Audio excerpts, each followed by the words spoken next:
여러분 안녕하세요. 반포중학교 3학년 수학을 담당하고 있는 임준혁 선생님입니다. 자, 오늘은 어떤 주제로 수업을 해볼 거냐면요. 중학교 수학, 수화연산 토파보기라는 주제로 수업을 해보도록 하겠습니다. 자, 중학교 수학에서 이제 매년 초반에 수화 연산에 관련된 내용들을 학습하는데 그 내용들을 쭉 연결지어서 어떻게 수의 체계가 확장되어 왔고 연산이 정의되는지 그런 것들을 같이 살펴보도록 하겠습니다. 토파보기라는 뜻은 샅샅이 더듬어서 뒤지면서 찾아보다 이렇게 국어사전에 나와 있어요. 그래서 이렇게 자세하게 살펴보는 시간을 갖도록 하겠습니다.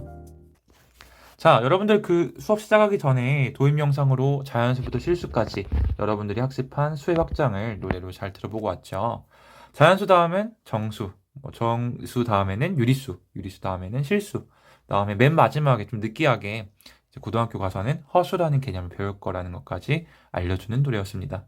그래서 오늘 이제 이런 내용들을 자세하게 살펴볼 텐데 학습 순서는 첫 번째로는 수학의 역사, 수학사 속에서 수가 어떻게 확장되어 왔는지, 두 번째로는 중학교 수학 교과서에서는 어떻게 수가 확장되는지를 이렇게 살펴보고 나서 수학사와 교과서를 한번 비교해 보도록 하겠습니다. 자, 먼저 수학사 속의 수의 확장입니다. 자, 여러분들 그 수라고 하면 가운데 있는 한자, 셀 숫자죠. 그래서 이 세다는 뜻이 어떻게 나왔냐? 한자를 이렇게 두 개로 쪼개보면요. 왼쪽에 있는 한자는 거듭하다, 오른쪽에 있는 한자는 치다. 거듭하여 이렇게 치면서 세는 행위를 나타내는 한자입니다. 그 다음에 그 옆에 오른쪽에는 number, 영어로 수를 나타내는 단어죠. 그래서 이것을 어원을 찾아보면 라틴어로 numerous라는 단어이고 이것도 역시 세다 이런 뜻을 갖고 있습니다. 그래서 수의 본질은 세는 것이고 이 세는 것을 추상화한 것이 수이다 이렇게 생각하고 나서 차근차근 가장 이렇게 좁은 범위의 수인 자연수부터 살펴보도록 할게요. 자, 먼저 여기에 있는 이 수학자 이름이 무엇일까요? 그렇습니다. 이 수학자 이름은 누굴까? 피타고라스입니다. 피타고라스. 그리스의 수학자이고요. 이 피타고라스가 어떻게 말했냐? 만물의 근원은 수이다. 이렇게 말했어요. 그래서 만물에는 어떠한 이런 그 본질이 있는데 그 본질 그리고 근원에는 이 수라는 것이 있고 이 수는 우리가 지금 생각하는 이 실수까지의 개념이 아니라 이때에는 유리수 정도까지가 이 만물의 근원이라고 생각을 했어요. 그 다음으로 이제 여기 있는 학자는 이제 독일의 수학자인 크로네커라는 학자인데 크로네커는 자연수는 신이 만들었고 다른 수는 인간이 만들었다. 그래서 뭔가 이 자연수라는 것은 인간이 범접할 수 없는 영역이고 그 외에 뭐 정수, 유리수, 뭐 무리수 이런 것들이 인간이 필요성에 의해서 만들었다고 이렇게 주장을 하는데요. 근데 우리가 이제 지금에 와서 현대 수학에서 바라보기에는 이렇게 바라봅니다. 이 자연수라는 것도 사실은 신이 만든 것이 아니라 인간이 이렇게 물건을 세는 행위들을 추상화시켜서 발명된 수라고 보는 것이 타당하다는 시각이 더 큰데요. 그래서 이 자연수부터 살펴보도록 할 텐데 이 자연수가 어떻게 인간에게 다가왔을까? 아주 역사가 오래됐겠죠. 왜냐하면 자연수라는 이 단어 자체가 영어로 뭐 nature, number, 자연스러운 숫자에서 자연수라는 거예요. 그래서 콩고의 이샹고뼈 이렇게 힘드네요. 이샹고에서 나온 이 뼈가 4개가 있는데 이 4개에 지금 새겨져 있는 이런 빗금 같은 게 있죠. 그 빗금들이 사실은 25,000년 전이지만 인간이 뭔가 물건을 세고 이것을 뼈에다 새겨서 기록한 것이 아니냐. 이런 뭔가 뭐 숫자를 떠나서 문자가 이렇게 생긴 이런 뭐라고 해야 되지? 뭔가 유래라고 바라보는 시각들도 있고요. 그 다음에 이제 중동아시아로 가서 기원전 8,000년에서 3,350년경 좀 더 최근으로 오죠. 최근이라고 하기에는 지금으로부터 약 10,000년 전에서 5,000년 전인데 자, 물표라는 것은 물건을 나타낸 표식 뭔가 토큰이라고 영어로 번역이 되는데 이 토큰이 뭔가 물건을 나타내는 이런 찰흙으로 빚어져 있는 그 아래쪽에 있는 그 모양들 보이죠? 그리고 그 위쪽에 있는 동그란 구 모양의 것은 이제 이 찰흙의 물표, 이 물건들을 우리가 갖고 있는 재산들을 이렇게 물표로 나타내고 그것들이 이제 이렇게 뭔가 주머니 같은 걸로 밀봉된 주머니, 차립 주머니로 이렇게 밀봉을 해서 재산을 뭔가 나는 이런 재산을 이렇게 갖고 있어. 금고처럼 보관하는 형태였어요. 지금의 금고와 같은 기능이었겠죠. 그래서 이제 이 재산을 관리하는 사람들은 이것을 매번 깨뜨려서, 왜냐면 밀봉이 되어 있으니까 깨뜨려서 이제 이 사람이 얼마나 재산을 갖고 있는지를 확인하는 용도였고요. 그 다음에 이제 이것이 좀 더 발전되어서, 뭐야, 이거 이 토큰 만들 필요 없잖아. 이제 이 문자에 뭔가 기원이 되는 거예요. 이제 토큰을 만들 필요 없이 이 토큰들을 뭔가 그림으로 나타내서 지금의 상형 문자에 기원이 되는 거겠죠. 그래서 이 그림으로 나타내서 이렇게 새겨 놓으면은 굳이 이렇게 매번 항아리를 깨서 주머니를 깨서 물표를 확인할 필요가 없지 않겠냐. 좀 더 이렇게 경제적으로 좀 간단하게 문자처럼 이렇게 그림으로 표현한 형태가 나타났고, 이제 이렇게 그림으로 표현하기에도 좀 복잡하니까 좀 더 그 추상화시켜서 이런 식으로 쐐기 문자 형태로 발전이 되어 왔습니다. 그래서 이제 기원전 3000년경에 바빌로니아에서 쐐기 문자가 생겼고, 이렇게 1부터 59까지 숫자를 이렇게 빗금 쐐기로 이렇게 나타내기 시작했죠. 그 다음에 이제 이집트에서는 좀 약간 형태가 달라요. 바빌로니아에서는 딱 봐도 뭔가 1부터 차근차근 나타내어 가는 과정이 시각적으로 보이는데, 이 오른쪽에는 뭔가 이제 상징물로 1, 10, 100, 1000만 이렇게 10의 거듭 제곱들을 이렇게 그림으로 표현을 했습니다. 그래서 뭔가 상형 문자의 기원이 되는 거죠. 그래서 그 아래 뭐 7 한번 볼까요? 7을 표현한 방법은 1, 7개. 30 표현한 방법은 말발굽 3개. 뭐 이런 식으로. 뭐 2만 110을 표현한 방법은 거기 위에 촛불 모양 2개, 지푸라기 100 하나, 그 다음에 10, 말발굽 하나, 이런 식으로 표현을 했던 방식입니다. 그래서 지금 우리가 바라봤을 때는 저게 뭐야? 생각할 수 있지만, 그 당시에는 상당히 지금도 사실은 이게 유용할 수도 있어요. 여러분들 그거 하잖아요. 그 회장 선거 할 때 그 다섯 빗금 그어서 하는 거. 그래서 지금도 유용할 수 있는데 이 당시에 이렇게 이집트 숫자가 이렇게 형성이 되었었다. 그 다음으로 가서 이제 갑자기 좀 건너뛰긴 해요. 이 사람은 이제 1800년대 수학자인데, 1800년대 뭐 이렇게 최근 현대 근현대에 있던 수학자인데, 이 수학자는 여기 있는 5개의 공리를 발표했습니다. 이 공리라는 것이 무엇이냐면은 어떤 체계의 근간이 되는 가장 기본적인 어떤 수학적인 문장들, 나중에 명제라고 하는데, 그 명제 5개를 제시를 해요. 이 공리 5개로 이 5개 공리를 만족하는 체계가 바로 자연수이다.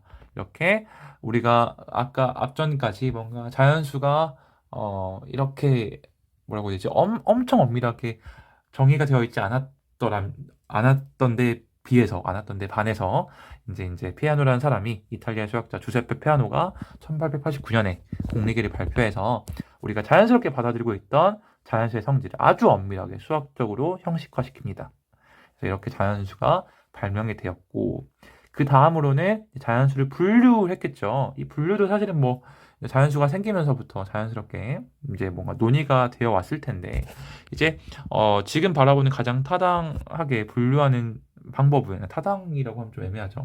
자연수를 분류하는 방법은 소수, 합성수, 그리고 그 외의 숫자가 뭐죠? 바로 1이죠. 그래서 이렇게 약수의 개수에 따라서 소수, 합성수, 1 이렇게 3가지로 분류할 수 있고, 특히 이 소수라는 것이 자연수의 뭔가 기본적인 근간이 되는, 뭔가 자연수 이루는 가장 이런 여러분들 그 화학에서 나오는 원자 같은 원소 같은 개념이죠. 그래서 이렇게 뭔가 어떠한 수든지 소인수분해를 하면은 소수의 곱으로 표현할 수가 있잖아요. 그래서 이렇게 소수라는 개념이 자연수에서 아주 중요하게 다뤄져 왔고, 그래서 이제 여기 아래에 있는 수학자는 유클리드예요. 유클리드라는 사람이 원론에서 이 소수가 무한하게 존재함 이렇게 주장했고, 최근 들어서는 아직도 풀리지 않은 난제가 있죠.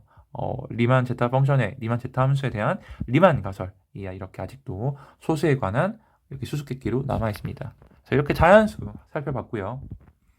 두 번째로는 이 자연수 다음엔 분수가 생겼어요.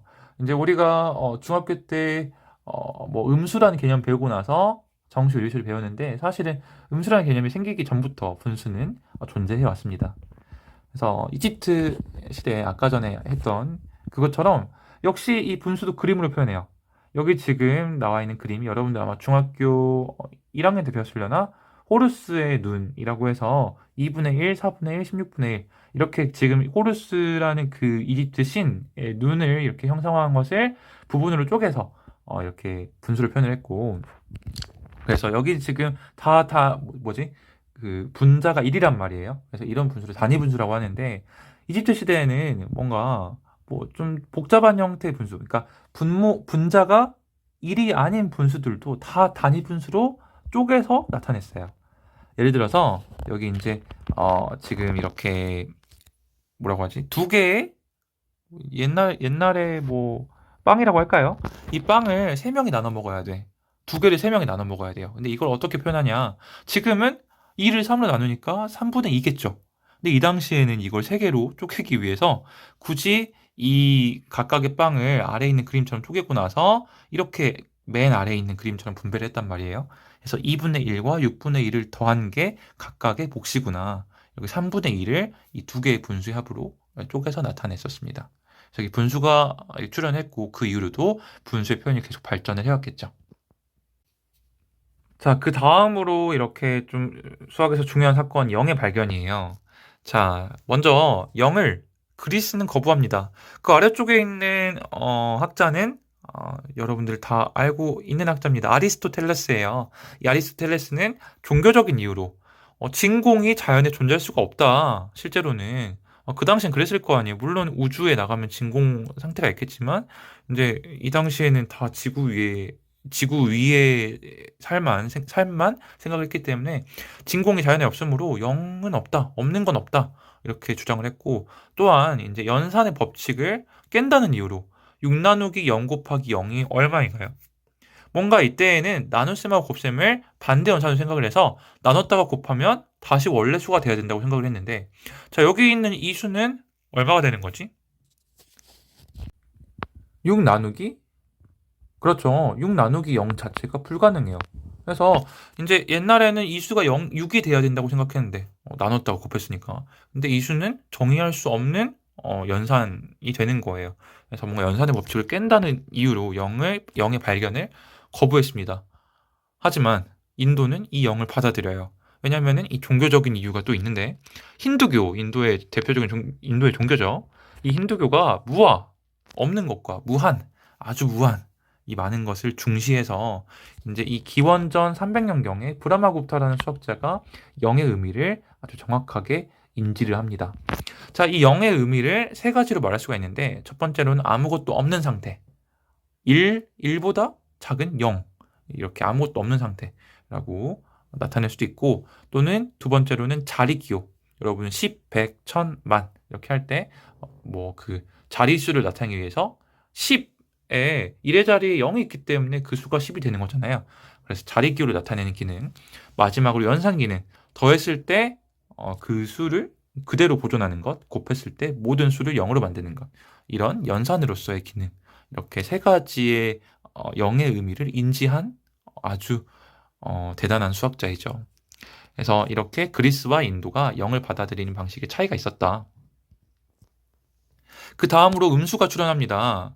이 음수는 이제 고대 인도에서는 양수와 음수를 생각을 할 때 이제 이 당시에는 재산이 있을 때는 양수라고 생각을 했고 그다음에 내가 빚을 진다. 그래서 부채를 갖고 있을 때는 음수로 이렇게 받아들였는데 이 사실은 이 음수는 그리스에서는 역시 또 받아들여지지 않습니다. 인도에서도 막 그렇게 엄청 이 음수라는 개념이 잘 받아들여지지 않았지만 그리스에서는 더 했어요. 그래서 디오판토스라는 수학자가 발견은 했지만 인정하지 않습니다. 7세기에 아라비아의 알고리즘이라는 여러분 이제 알고리즘으로 유명한 수학자죠. 이 사람이 또 2차 방정식 풀이해서 이제 발견을 하는데 또 인정하지 않아요. 이 뭐 발견은 하지만 이건 없는 수다 이렇게 하고 넘어갔던 거죠. 그리고 이제 이 카르다노라는 사람이 처음 좀 인정을 합니다. 이제 2차 방정식 위에 3차 방정식이 있는데 이 해법에서 이제 이 음수가 출현합니다. 근데 이때도 역시 뭔가 인정은 하지만 수로는 인정하지 않아요. 그 다음에 17세기 데카르트도 카르다노보다 진전된 태도로 받아들이긴 하지만 이제 최종적으로 19세기의 영국의 피콕이라는 수학자가 이제 양이 아닌 형식적인 수로 처음으로 인식을 합니다. 그래서 2당 2로부터 현대 수학이 아주 빠르게 발전하기 시작했던 거죠. 그래서 지금까지 살펴본 내용들을 보면 음수라는 건 사실은 뭔가 방정식의 풀이 과정에서 필요성에 의해서 좀 이렇게 더 잘 이렇게 우리에게 받아들여진 측면이 있죠. 그래서 대표적으로 1차 방정식 x 더하기 1은 0의 해가 얼마죠? 그렇죠. 마이너스 1이죠.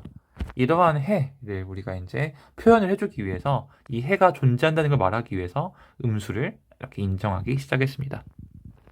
그래서 이제 음수까지 나왔고, 그럼 그 다음에 할 수 있는 것은 정수와 유리수를 정립하는 거예요. 이제 아까 전에 자연수 나왔고, 분수 나왔고, 거기에 음의 부호만 결합이 되면은 유리수까지 나아갈 수가 있겠죠.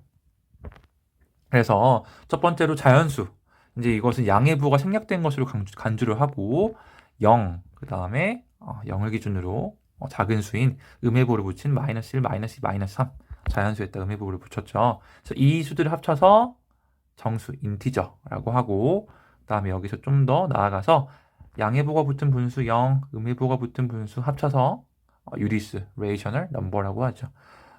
수업 시간에 설명했던 것 같은데 레이셔널에서 레이시오가 B를 의미하니까 뭔가 B로 나타낼 수 있는 수에서 유리수라는 개념이 생겨났습니다.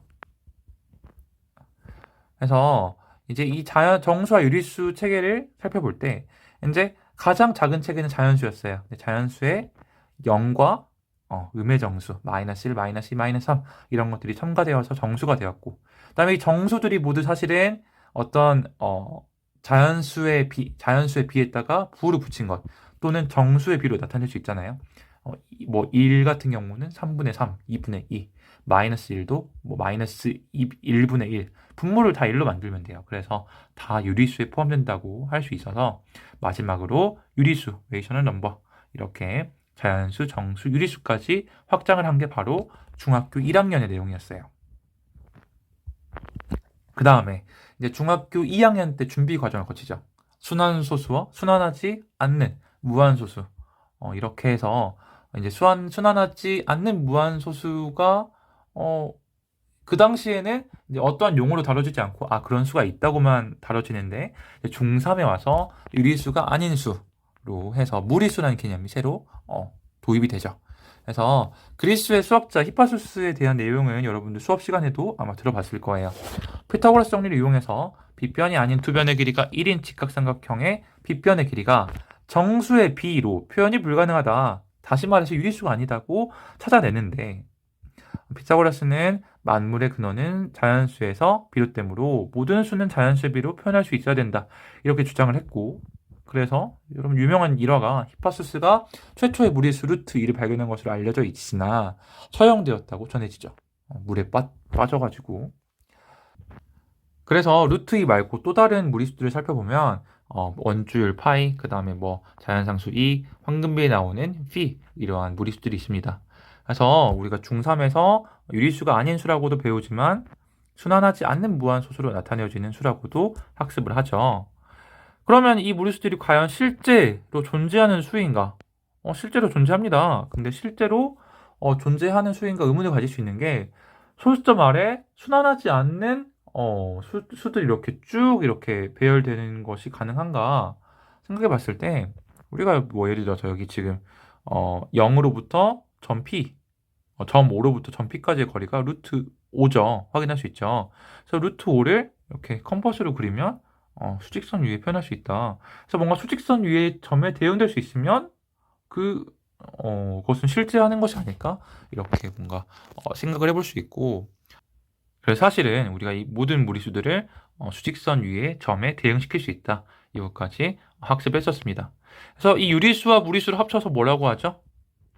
그렇죠. 실수라고 하죠. 그리고 이 실수가 아까 말했던 것처럼 이 수직선의 한 점에 이렇게 모두 대응시킬 수 있기 때문에 뭔가 실수라는 것은 이 수직선 위에 뭔가 이렇게 실제하는 것처럼 우리가 생각을 할 수가 있고, 그래서 이 실수라는 개념을 이제 마지막으로 살펴볼 거예요. 실수는 최공리, 순서공리, 완비성공리 이 세 가지 공리가 있습니다.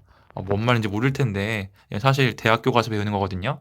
그래서 이 공리, 아까 전에 피아노 공리에서 말했듯이 뭔가 어떤 체계의 근간이 되는 가장 기본적인 수학적인 문장들, 명제들이 바로 공리인데 이 세 가지 공리에 의해서 정의된 이 수의 체계.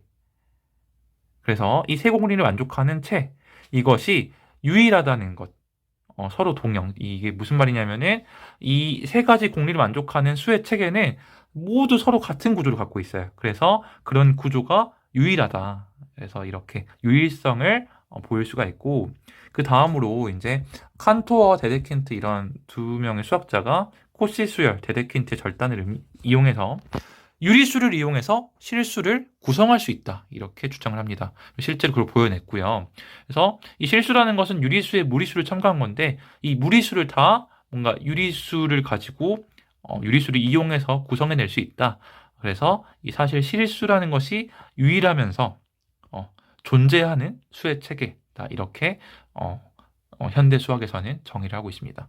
그래서 여러분들이 나중에 대학교 가면 이 체공리, 순서공리, 완비성공리, 칸토어의 코시수열, 데데킨트의 절단 이런 것들을 학습하게 되는데 그때 또 이 실수가 우리가 뭔가 이렇게 중학교, 고등학교 때는 사실 약간 추상적이에요. 정말 엄밀하게 설명하진 않는데 대학교 가서 수학을 공부하게 되면 이런 것들도 학습할 수 있으니까 흥미가 있는 친구들은 한번 살펴보는 것도 괜찮겠습니다. 자, 이제 저작권 관련 경고를 할게요. 자료 출처는 비상교육이고 비상교과서 자료는 온라인 계약에 따른 학교 수업 목적으로만 사용 가능하므로 영상을 다른 목적으로 외부에 유출하지 않도록 합니다. 자, 지금까지 수학사 속에서 수가 어떻게 확장되어 왔는지를 살펴봤는데요. 지금부터는 중학교 수학 교과서 속에서 수가 어떻게 확장되어 왔는지를 간단하게 살펴볼게요.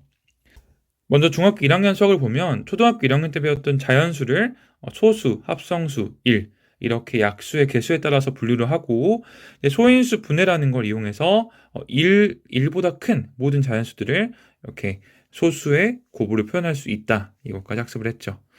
그래서 그 아래 최대 공약수, 최소 공배수도 이제 소인수 분해를 이용해서 더 쉽게 구할 수 있었던 거. 그 다음에 이제 우리가 초등학교 때 배우지 않았던 양의 부호, 음의 부호를 학습하고 나서 정수, 유리수를 정의합니다. 그리고 나서 이제 정수가 유리수에 포함되기 때문에 유리수를 사칙연산, 덧셈, 뺄셈, 곱셈, 나눗셈 하는 방법에 대해서 학습을 하죠. 그래서 여러분들 유리수의 덧셈 같은 경우에는 이제 절대값끼리 더하고 빼고 해서 같은 부호일 때에는 절대값을 더하고 다른 부호일 때는 절대값을 뺀다. 절대값의 차를 구해서 이제 절대값이 더 큰 수의 부호를 따라 이제 결과값을 정한다. 이렇게 학습을 했었고요. 그 아래 뺄셈, 곱셈, 나눗셈 어떻게 하는지도 다 배웠었죠. 자, 그리고 중학교 2학년 때에는 수의 체계가 아닌 수의 표현 방법인 소수에 대해서 학습을 하는데 유한소수, 무한소수, 그다음에 무한소수는 다시 순환소수와 순환하지 않는 무한소수 이렇게 분류를 하고 그다음에 유리수가 순환소수 또는 유한소수로만 표현이 가능하다. 이걸 학습했었습니다. 그래서 이제 그 맨 아래쪽에 유리수와 순환소수의 관계는 유한소수와 순환소수는 모두 유리수이다. 그래서 순환하지 않는 무한소수는 대체 어떤 수인가에 대한 의문을 갖게 하고 중학교 3학년에 가서 이제 제곱근, 제곱근 대소관계를 학습하고 나서 비로소 무리수라는 것을 배우죠. 무리수는 유리수가 아닌 수를 무리수라고 하고 또한 순환소수가 아닌 무한소수로 나타내어지는 수를 무리수라고 하죠. 그래서 이 무리수의 가장 대표적인 게 제곱근이었기 때문에 제곱근 중에서도 루트가 씌어져 있는 루트 2, 루트 3 루트 안에 있는 수가 절대 유리수의 제곱이면 안 되겠죠. 그럴 때 그런 수를 무리수라고 할 수 있다. 그리고 그 아래쪽에 실수의 대소관계 해서 실수의 대소관계를 우리가 생각할 때에는 두 수의 차의 부호를 가지고 판단한다. 마지막으로 이제 이 무리수 중에서도 제곱근의 형태를 띠고 있는 무리수에 대해서 어떻게 곱셈, 나눗셈, 덧셈, 뺄셈을 하는지를 배웠고 그다음에 분모를 유리화하는 방법도 배웠습니다. 그래서 이제 우리가 중학교 1학년부터 해서 초등학교 때까지 배웠던 자연수에서 좀 더 확장을 해서 정수, 유리수, 중학교 2학년 때에는 무리수를 학습하기 위한 기초 단계로 이제 순환소수와 순환하지 않는 무한소수를 학습했고요. 마지막으로 중학교 3학년에 와서 무리수를 학습함으로써 이제 실수를 모두 학습했죠. 그리고 이제 고등학교 1학년 수학에서는 여기 지금 I의 이탈릭체예요.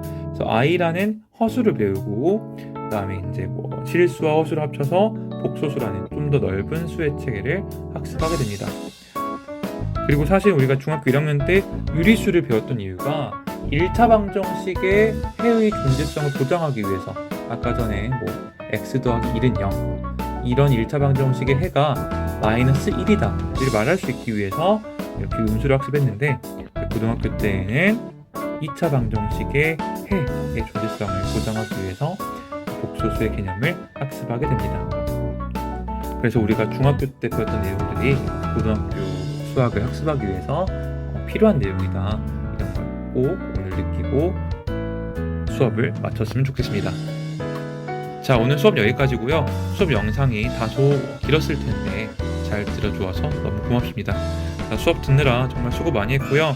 자, 이 뒤에 또 영상, 이제 수학자에 관한 영상을 2개를 추가해놨으니까 꼭 듣고 퀴즈까지 풀고 마무리하도록 합니다. 오늘 정말 수고 많았습니다.